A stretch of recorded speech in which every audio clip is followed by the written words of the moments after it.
जय माता दोस्तों।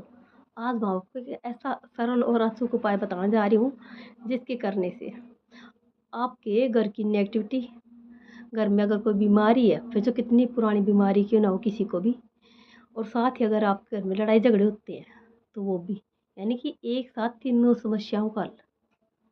ये मैं बता रही हूँ जो अब फिलहाल जो गुप्त नवरात्रि चल रहे हैं इनका उपाय है विशेष।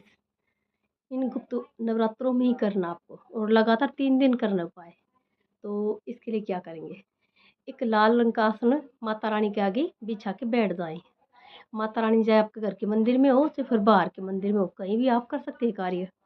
तो आसन के ऊपर बैठने के बाद एक लोटा पहले से जल का लोटा भर के अपने पास रख ले। लेकिन ये विशेष ध्यान रखें कि लोटा पित्तल का या फिर तांबे का होना चाहिए, और उसमें थोड़ा सा गंगा जल और डाल लें उस लोटे के अंदर, और उस आसन पे बैठ जाएं। और बैठने के बाद जो बायां हाथ आपका, बायां थेड़ी, उस पे उस लोटे को रख ले। जल के लोटे को रखने के बाद कम से कम भी 5 बार दुर्गा चालीसा का पाठ करें। आसन पर बैठकर कम से कम भी 5 बार। और फिर उस जल को थोड़ा सा छींटा माता रानी को लगाएं, और थोड़ा छींटा ऊपर की तरफ, देखे नहीं बस ऊपर की तरफ, अपने पितरों का नाम को लगाएं। फिर उस जल को अपने पूरे घर में छिड़के रोगी को पिलाएं।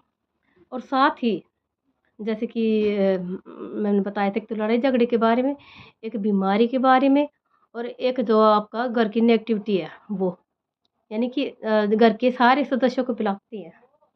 और साथ ही रोगी को तो पिलाना है विशेष।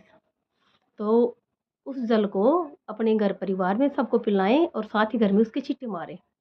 लगातार 3 दिन करके देखें, आपके जीवन में चमत्कार होगा माता रानी को। लेकिन ये विशेष ध्यान रखें कि मन में विश्वास करके करें इस कार्य को, तभी आपका इस कार्य में सफल होंगे। ये कार्य आपको बहुत अच्छा फल देगा। जय माता दी।